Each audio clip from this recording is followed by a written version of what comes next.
All right, good morning, everyone. If you're watching this live, this will be morning. We are bright and early here. You'll get to watch the sunrise with me, which is pretty cool. So I'm here with Jacqueline, and we are going to be sharing another episode or live, whatever you want to call it, of my redemption story. And for those of you who maybe haven't caught any yet, so this is just something that when I was just praying over how did the Lord want to use social media? I believe social media can be your mission field. There's ministry that can be happening, and what a great way to be able to organically reach others. And so that was something he just really highlighted to me was being able to share testimonies. If you're in business, you share testimonies all the time of different things for your clients and your customers, and business partners. And so why not share the testimony of like what the Lord has done in our lives? And so Jackie here has just become a really cool friend, business partner, and just someone I've gotten to really connect with over social media and just love just her heart for the Lord. I love that she is a hardworking mama, that she just really puts her all into what she does and she seeks the Lord into all that she does. And she has, as we've gotten to know each other, has shared tidbits or hinted at things about her story, but this will also be kind of the first time I'm getting to really hear her story as well. And so my redemption story is all about getting to hear kind of where people were, and as they are coming to know the Lord, then when did the Lord meet them? And then now, how has that shifted or impacted their life? And being able to give you an opportunity to just grow deeper in your faith as well, or come to know the Lord, or give your life to Him. And so, if this resonates with you, we'd love to hear from you, or please feel free to share this with others or someone that you think would be blessed by it as well. So, without further ado, I want to introduce Jackie here, and let her just kind of go ahead, share with us, first of all, just a little bit about you, um, where you're at. I know you can talk about your kids, like just tell us a little bit about your background, and then we'll kind of dive into your story. Okay, awesome. So happy to be here, Natalie. Thanks for having me. Yeah, so I am a mom of two boys, a single mom of two boys, and I am from originally Georgia. I moved out to Texas last year, bought a house. Sometimes our plans don't go how we think they're supposed to go, and I moved back home to Georgia. So um, I have been walking with the Lord again for the last 3 years. And I know we're going to dive into my story more deeper later, but I was away for 6 years. I grew up in the church, grew up with a lot of religion, a lot of hypocrisy, a lot of things. And I put a lot of that emphasis on that's the person of God, which that's not the person of God. And it's not who Jesus is. But hurt people hurt people. And again, I know we'll dive into that later, but I grew up in church. I went every Sunday, every Wednesday, every time the doors were open. But and I gave my life to the Lord at a very young age, but I would walk away, I would come back, I'd walk away, come back. And I went to church camps and mission trips and all of those things, which were great. And God used them to shape me. But then when I was in my early 30s, I walked away for about 6 years, just Mm. complete darkness, no God. I'm like, you know what? I'm going to try this way out. I'm going to try to do life without Jesus. And it was probably the darkest 6 years of my life. Uh, Mm. and then he called me back 3 years ago. So, Wow. Okay, so I love that you shared that you grew up in the church, that you grew up like knowing the Lord, um and you were around that.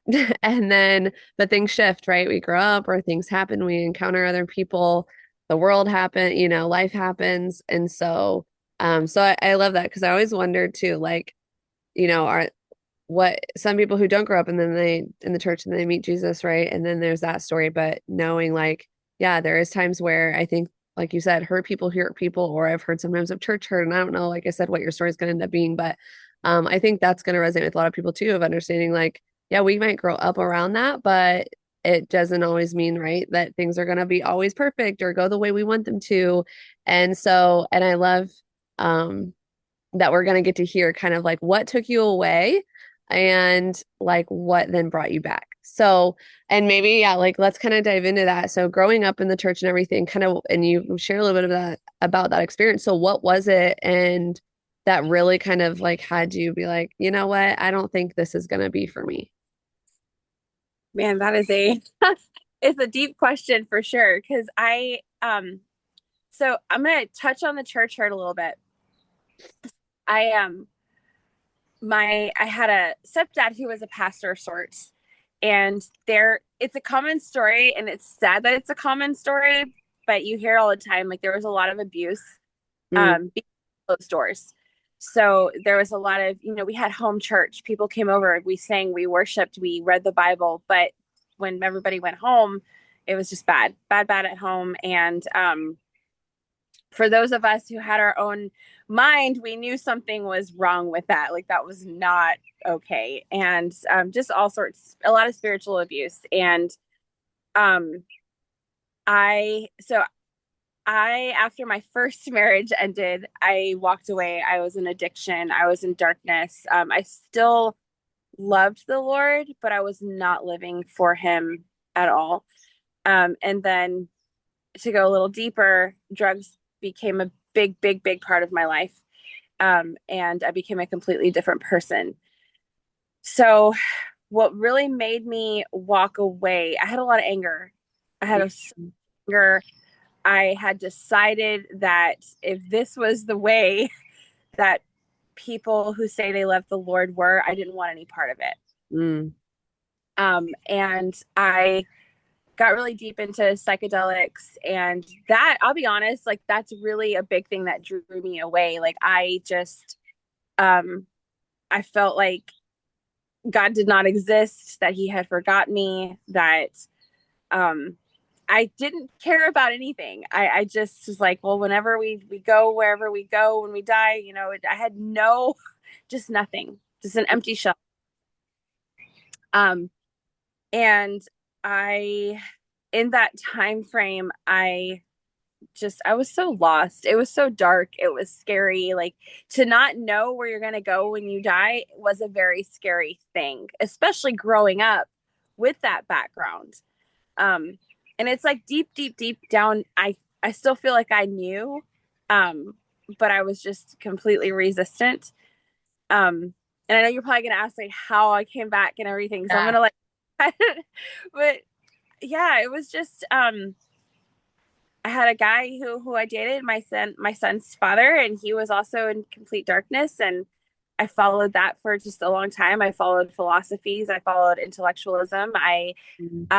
that when I came back to the Lord, someone asked me, well, like, what did you follow? And I was very deep into just worldly philosophies for a very, very long time. And um, that was just very dark. It was very dark for me. So, I think, yeah, I can only imagine. And I'm just sitting here though, I'm like in awe already because like I'm one, I would never have like, right, really known that about you, but also just kind of knowing what you're gonna get to share and kind of like where you're at today. I just think like, wow, like how good is our God? And just seeing like where what you have gone through and how you've built your life. So I'm excited for people to kind of get to hear that.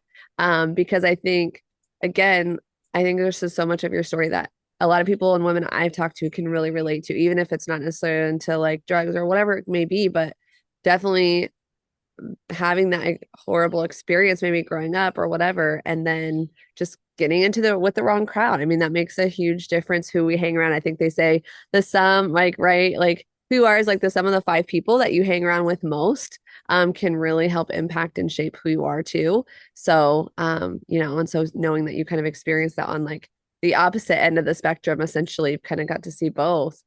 So what was it? Yeah, during that time, um, that really like did you meet someone? Like what was that encounter? Did you have an encounter with the Lord? Like what was it then that was really kind of woke you up to like, okay, something has to shift and whatever I'm following right now is not fulfilling, is not working. so I can't wait to get into like the Heavenly Father's love, because I didn't experience that kind of love from a father, from Mm, my dad, from my stepdad. And So when I left my youngest son's father, and when I say I left, I just want to touch on this real quick. So I was literally running barefoot with my little one when I knew I had 20 minutes to get out the door before he came back. So I scooped up my little one. I had been making plans for a few days, like packing quietly, all the things. And so as soon as I knew I had 20 minutes, we only had one car. I went and I banged on a neighbor's door. Hey, I need you to get me to my mom's. We met at Starbucks. I actually went to a shelter that evening, and this is going to come into like how I came back to Jesus. Yeah. So met my mom at Starbucks. I went to a shelter that night, and I stayed there one night because it was just I couldn't stay there with my little one. So my cousin, who has a very strong faith in Jesus, she's always been there for me. I called her. Mm. I haven't talked about this in a long time, so if I get weepy, Yeah. No, I take your time. I need to come to your house. I knew that they loved Jesus, and I was not walking with the Lord. Like, I need to come to your house. But I warned her. I'm like, I got a lot on me. If you don't want me in your family's house, like, I understand. I'm not bringing anything bad. I need to be around you guys. And I Yeah. knew that was the Holy Spirit. I know for a fact that was just, It's guiding you. it was guiding me for sure. So I'm like, okay. So she let me, I stayed with her for 5 weeks, and we had 2 o'clock in the morning conversations every night. It wasn't like I got there and I gave my life to Jesus. It was like I was tiptoeing. I was like dipping my toes in, like, I know what this is, but I wanted to make sure because I'd had so many encounters with the Lord, it wasn't just like for my family or that's what they wanted me to do. I wanted to make sure like the Holy Spirit was doing a supernatural work in my life, and he really was. Yeah. Um, so one night it was like probably the eighth or ninth night in a row of just deep conversations with her and her husband about the Lord, sharing exactly where I was and what had been going on in my life. They went to bed, and I just stood in the kitchen and I just said, Jesus, take my life. I am tired. I am scared. I am frightened. And none of this is from you. And it was really that's really what I gave my life to Jesus again. And I knew he'd been calling me back. And we were sitting there talking, and in my mind, I'm going, I'm going to wait till they go to bed. And I just need to have Jesus wilderness experience just with him. And he, he just completely turned my life around at that instant. Like, Wow. just, yeah. Well, and they talk about, right, like living surrendered and like what that's a surrendered prayer. It's just like, okay, I can't do this anymore. And I love that you said like Jesus, take my life. So, um, what it sounds like it was probably such kind of like a just a raw, real, like beautiful moment that you probably yeah, just had there on I think you said in the kitchen, right? Like or in the living room, like, with you and the Lord. And so having that time and then what like right I think sometimes we wish probably we could wake up and be like, okay, the world, like everything's amazing. You think of like the Disney movies and it's like, okay, this thing comes out and everything's back to normal, the kingdom's restored. So and I'm sure that's not, like that wasn't exactly what it was. It was like, yeah, you still had to like work just like any relationship, you work to rebuild that relationship with the Lord and with your family and like you're rebuilding your new life. And so, yeah, so kind of walk us through that of you've now surrendered your life, you've given it back to him, and you have your cousin here. And so like what was that, yeah, kind of what was that journey like going forward into now your new life in him? Wow. So yeah, just like you said, you want to like wake up and it's like there's there is redemption and then there's the restoration that comes with that. And so I knew that God wanted to use me. And I knew that I needed to not rush him because he's a gentleman and he wants to take his time with us and restore those broken pieces. And kind of going back to my family, I grew up in a very like rushy like environment, just and that bleeds into your spiritual life, your business life, all the things. And so I knew that this time around coming back to the Lord, I needed to I needed to make room for him. And I knew it was going to be a process, a painful one, because that was really the first time I started to let go of things that I had allowed to mold me my whole life that weren't good. And so I needed to make room for him to blot that stuff out and to bring in the good stuff from his word and be cleansed by the word, because I'd really been I knew that I had so many wrong mindsets and so many things that I needed to break in order for him to work, because I was at a point where I'm like, if I really want God to use me, I know that I have to break the old person, and he wanted to make me new. And so there were some things like I woke up like I felt his light. He had already like taken a lot of that darkness out and given me his light.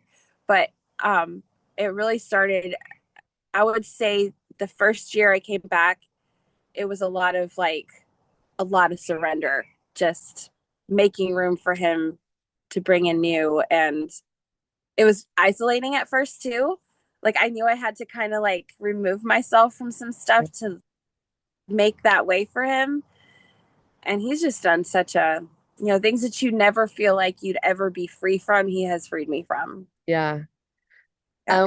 I would love to touch on that a little bit because I think that's true. I think sometimes the Lord, and depending on the situation, right? He will isolate us. He needs to get us alone. I think of just like Jesus, right? He set that perfect example of how he got alone so often with the Lord and sometimes had to isolate himself so that he couldn't allow outside factors essentially to sway, his emotions or what he was or his actions, right? That he was like living and abiding in the will of the Father. And I know yeah, that can't be easy, right? To feel when you're feeling isolated or maybe disconnected from others.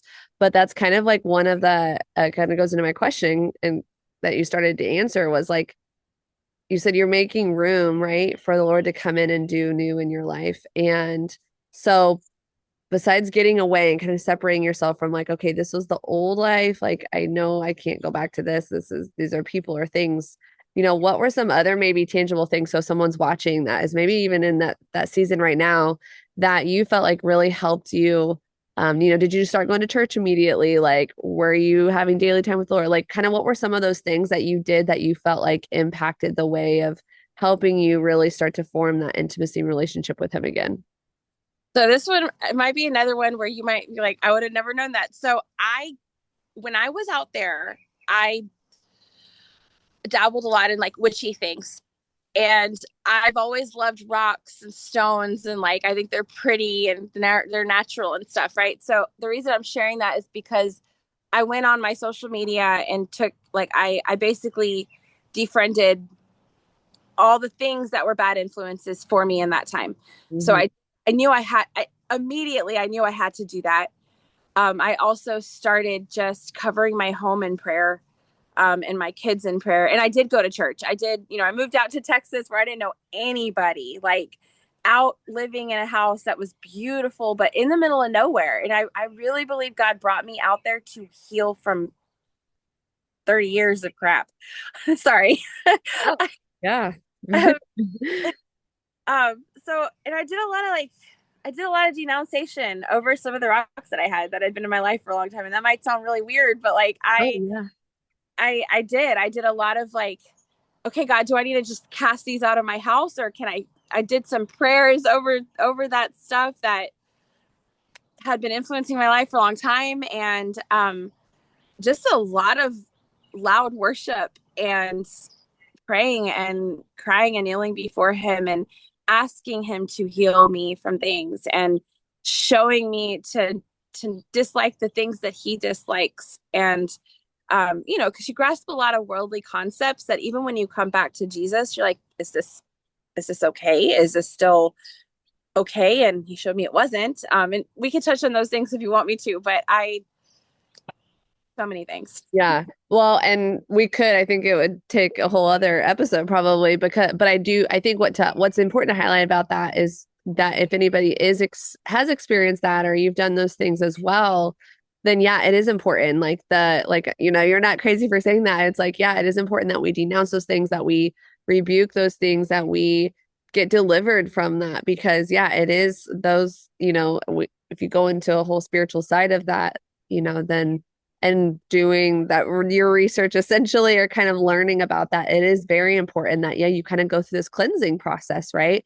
And just kind of like what he talks about with like baptism was, right? It's to wash yourself. It's to like just have that cleansing and like the Holy Spirit coming into you. And I think that, yeah, anything that's been in our life that is not from the Lord, mindsets you even mentioned, and then even those physical things or things we've done, yeah, it's like very much just like getting delivered from it all. And it's also like, they talk about generational curses, which is like a whole other thing too, but it's like being able to do that so that it's not like what we have done, is or said or whatever is like coming onto our children. It's being able to like lift that and be the person that is the chain breaker, right? That it stops with us. And so, and I know that's not like, it could not have been easy. And for you to go away from your family and like you said, middle of nowhere, I mean, that had to be so hard, because I think a lot of times people think, well, in times of need, right? I think of, who do I run to? I run to family. We just moved back to be close to family. And so I just think too, that just shows like, one, your courage. And then also just again, like how like good our God is and how powerful he is, that he showed you like, look, I can sustain you. I can be the one that fills you. Like you don't need anybody, truly don't need anybody but me. And if you abide in me, right, then you can bear much fruit. And so yeah, so then you're restoring, like you said, the restoration period is happening. And so thank you for sharing some of those things that you tangibly did, so that could help somebody else. And so then yeah, just kind of take us through like to from there to like now you're here, you're back in Georgia. So what has that been? And and with your boys and doing all of that kind of process. Yeah. So, surrender again, I really feel like I kind of look at it as like my Nineveh experience. So take it back. I'm gonna take it back a little bit. Yeah. So I felt God's calling to minister in missions when I was like 6. Oh wow. And since then, life has been, well, I shared a little bit. It's just, and I truly believe that. I feel like when God has called you to something greater, their challenges are just different. They're on another level. To take you away from your calling. He knows what's possible for you and what you're capable of and how that's going to impact others and bring more people to the Lord. So of course he's going to try and come in Yeah. and derail it as much as he can. I'm listening to the book Fervent right now by Priscilla Shirer, and like fervent prayer, and she talks about there's like 10 different ways that the enemy will come in to try and delay and distract and destroy. And we know it says, right, to kill and destroy in the word. So yeah, so definitely I can see how he was going to do that, because you have a high calling on your life. Yes. And this is the place I have run from for so long. I'm just going to be honest. And I'm going to say it specifically, Atlanta. I have tried to just run, and it's like the Lord lately has been like, you're called here. I Mhm. don't know why, and I don't know for how long, but and I had a lot of ministry exposure growing up, but I feel like God is teaching and showing me how to even give my kids that exposure, but in a right way and a biblical way and a good, healthy way, not a toxic, because there's two different ways you can do all of that. Believe me. Um, it's like I'm grateful for the exposure as a kid, but at the same time, it's like God is just so sweet and he's so good, because even though a lot of that was so bad, it's like I know that he allowed me to see that as a young child and as an adult and all the things to be able to be here now. And so it's been good being here. It's been good. It's been challenging in a lot of ways, reconnecting with family and whatnot. But I'm grateful that I get to be here, and I'm grateful that God showed me that I'm supposed to be here, and getting connected with community over here and seeing how he wants to use me. And I don't know if you're like me, but I get an idea in my head. I'm like, I got to do 20 things about that right now. Yeah.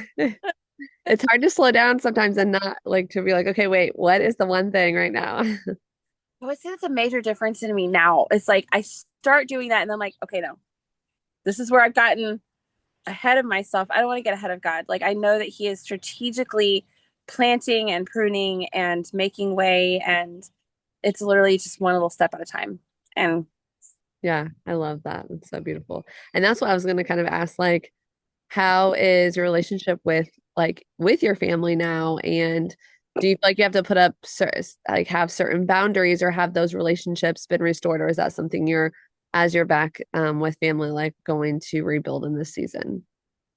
um, definitely, definitely boundaries. Um, definitely boundaries. It's one thing to have them and then try because you have to. Sometimes people are not ready to have those conversations. Hmm. I'm the type that's like, I'm ready to have uncomfortable conversations because I realize you got to feel uncomfortable to be able to move past. And, but you have to also be patient with those people. Maybe they're not ready.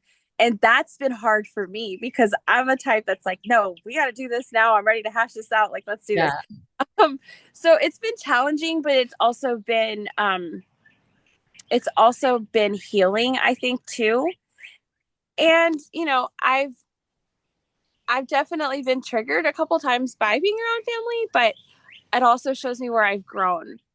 And there's nothing wrong with like I have to remove myself sometimes from certain situations and just pray and ask God to reveal in me like what is in me that is unhealed. Yeah. Uh, and so but it's been good. I think like some conversations with my family are unfolding naturally little by little. Um, and so it's been challenging, but it's also been just another part of healing, I think. Yeah, for sure. Yeah. Well, I thank you for sharing all that because I know it's not easy to kind of go into your story like that. You'll have to tell them though, I meant to ask you this. So we had talked about like for since we really met like a couple of months back, I feel like as we were chatting, you were just like, I feel like I just asked you, you're like, I just have to share my story with you sometime. And I'm like, well, funny you should say that because literally around that time was when I was like, I feel like the Lord's asking me to like share people's stories. And so then this morning, tell us what you got to read. Yeah, so I've been doing a little series in the Bible app. They have different I'm doing one in James, and I'm also been talking about sharing your God story. And I hadn't opened that one up in months until this morning, and wasn't even thinking about it, and just about giving, being able to share your God story. And I thought it was super fitting with us this morning. And as I've been thinking about ways to share my story, and then I'm like, oh, how funny, I'm sharing with Natalie my story this morning. And I think just God just does little things like that to show you that you're on the right path and you're Yeah. supposed to be things. And yeah, I shared in my Instagram stories this morning about the things we're supposed to do, not like they're daunting tasks, but because we want to. And it's like I batted for the other team very openly for so long. Why wouldn't I want to shout it from the rooftops? Like what? Yeah. I love that. That's so true. It's like, yeah, and that's kind of what I think he highlighted to me is like, okay, if we can talk about, our businesses or our products or all the things, right?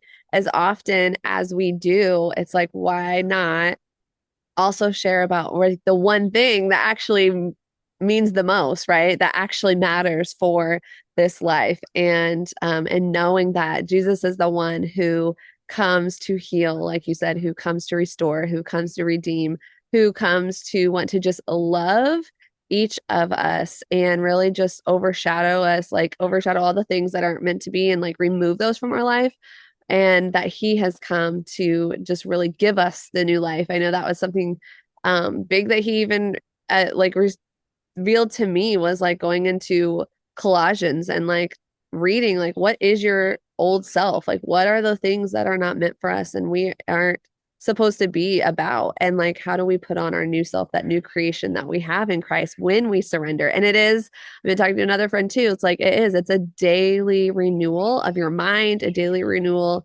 of that surrender and just continuously and I think that's why John is 15 is so important where it talks about abiding in the vine. Like we can't do anything apart from him. And so just continuously like coming back to him, even if it's a small prayer, even if it's just whispering his name, even if, or spending time in the word, going to an app, like start somewhere is what we want to encourage you with. And then let God just continue to reveal himself to you from there and build upon that relationship because he is a good father. I love that you said he's so sweet and he will continue to just, and that's a prayer you can ask too that I've done. I was just saying, like, Lord, please, like, help me to encounter you in fresh ways today, or show me your glory, Lord. Like, it's cool to just to see what he'll do and little God winks along the way. Um, and he's always, whenever I try, like you said, it's like, I don't want to get away ahead from him, but I'm very much like a planner, or I think of the future, or it's easy to sometimes feel the pressure of the world on you, or like your responsibilities, can be a lot sometimes. And so he reminds me, like, have I let you down? And when you have put your trust in me, have I let you down? And to go into gratitude and look back on, like, how are the ways he's, seen you through, even through those difficult times. And so letting him Yeah. remind you and lavish you with his goodness. So I love that. So is there anything before we hop off that you'd love to share? Anything else, or just like a highlight or advice you'd love to send to anybody? And and obviously we all want to give you the invitation to, if you don't know the Lord, like, we'd love to have a conversation with you about him, of what that looks like to give your life to Christ. We'd love to, if you have questions, or you're restoring your relationship or your faith, and you would just want someone to talk to, like, please don't hesitate to reach out to myself or Jackie here, and just, have a conversation, or have, if you need prayer, like, this is what we want, and this is what this is for. So we just hope that it definitely blesses you today. But I'll let you kind of wrap that up, Jackie, if you want. Yeah, I mean, I think the biggest thing is that God can restore literally anything. I mean, any broken pieces. And I'm sometimes careful to say this, but he can heal depression and anxieties, and it doesn't mean we don't get sad or worry sometimes. Totally different things. I had depression for 25 years and he delivered me from that. So I just want to say, like, he can restore anything. Mm-hmm. Reach out, like Natalie said, to you, to me, and cry out to God, because he wants to hear from you and he loves you and you are not too far gone. That would be. Yeah. I love that. Well, and that's what we want to end with today. And like I said, we hope this blesses you. Feel free to share this and pass this along to others. Or if you're someone watching and you have a story that you'd love to share, please connect with me, because it's something I would love to do once a month, and just highlight stories that of, where people want to show their redemption story and their restoration, through the love of Jesus Christ. So we're excited about that. And thank you, Jackie, for your time this morning. And I just want to say, you guys, too, like, this is how cool too God is. Like, she talked about her restoration, and like Jackie has been working to, like, build up her life, right? And she's taking care of her two sons. She's an entrepreneur, like, she's building businesses, and she's overcoming, and you can do the same thing too. You don't have to stay where you are. You don't have to sit in the struggle forever alone. Just, like, yeah, know that you have options, and know that you are deeply loved. And so, yeah, we're excited about that. So thank you again for your time. Hope everyone has an awesome rest of your day. Bye.